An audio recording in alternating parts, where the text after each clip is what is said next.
다른 파트의 논제가 나왔을 때 내가 조금 추가해주는 파트라고 보시면 돼요. 이게 10장의 의미이고 11, 12장은 범죄자죠. 우리 범죄자를 우리가 관세범이라는 용어를 쓰죠. 그래서 그 관세범과 관련되는 부분이 11, 12장이고 13장은 보칙이라고 되어 있습니다. 말 그대로 보칙이에요. 보완해주는 파트고 법에 규정할 필요는 있는데 12장 중에 어디 하나 들어갈 데 없는 것들 그냥 모아놨다고 생각하시면 돼요. 그러다 보니까 우리 1차 시험도 이 13장에 있는 보칙 그렇게 많이 출제가 안 되고 있을 겁니다. 나온다면 뭐 100점을 주지 않기 위해서 출제되는 파트 그 정도인데 우리 이제 2차니까 주관식에 맞춰서 시험에 나올 수 있는 건 한 두세 가지 두세 가지만 하면 돼요. 알겠죠? 13장은 네. 자, 별로 할 거 없죠. 자, 여기에 기준을 두고 우리가 공부를 한다라고 생각하세요. 네, 환급특례법 제2편의 차례를 보세요.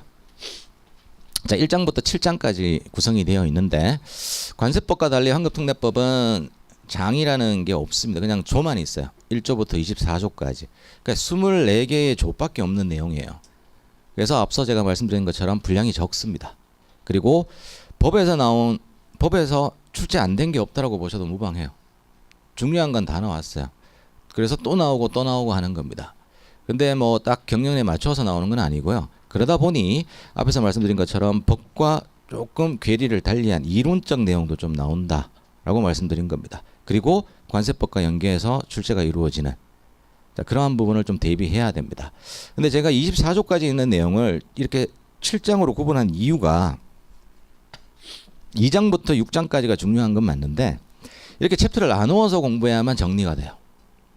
아무리 법조가 적더라도 그 법조에 해당하는 내용들을 가지고 우리가 챕터를 나누면 이렇게 7가지 장으로 나눌 수가 있는데 가장 중요한 건 2에서 6장입니다. 자, 2에서 6장의 개념을 알면 환급특례법을 이제 정리가 이루어지는 거예요. 아, 이게 환급특례법이구나 라고 정리가 됩니다. 그래서 우리가 문제를 보면 설명하시오.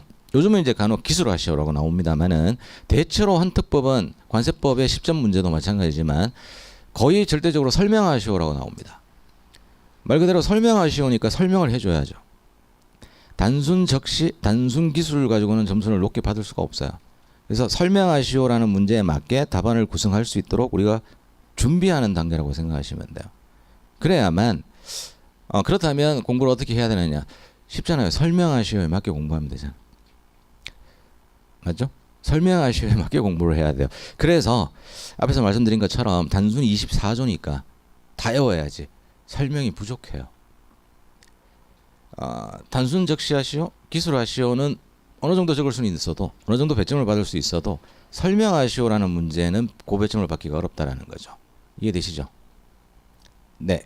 그래서 첫 시간에 제가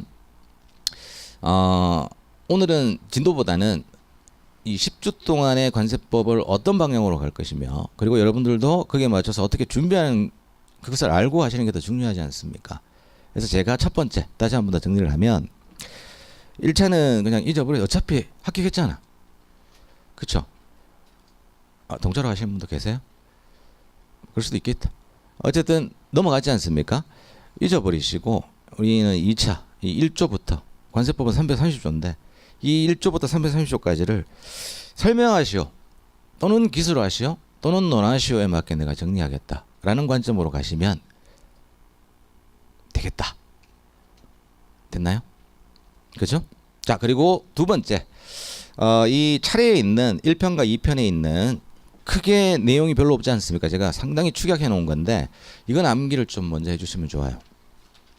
그리고 항상 교재를 공부하실 때 차례를 먼저 보시고 보다 보면 자연스럽게 암기가 이루어질 겁니다. 자, 1장을 보면 차례에 총칙이라고 되어 있는데 절이 4개가 있죠. 1절부터 4절까지 있죠. 항상 내가 오늘 1장에 해당하는 내용을 복습을 하겠다 또는 뭐 연습을 하겠다 이렇게 생각하시면 차례에 있는 4개의 절을 한번 보세요. 그때마다. 그러면 자연스럽게 암기가 되실 거라고 봅니다. 결국 최종적으로는 차례가 다 암기가 이루어져야 돼요. 그래야 문제를 받자마자 바로바로 아시죠? 바로바로 이렇게 적을 수가 있다. 자, 우리 이미 2차가 개강이 이루어졌으니까 뭐 다른 분께서 말씀을 하실 수도 있는데 관세법뿐만 아니라 다른 과목 모든 과목이 우리 2차 시험은 50점 문제가 한 문제가 있죠. 이게 중요합니다. 50점 문제가 한 문제가 있다는 게 중요해요. 뭐 30점, 30점, 그리고 10점 내 문제 이러면 문제가 없는데 50점이 한 문제가 있다 보니 50점에 대해서 좀 실수를 하거나 그러면 이게 끝난 거 아니겠어요? 50점인데?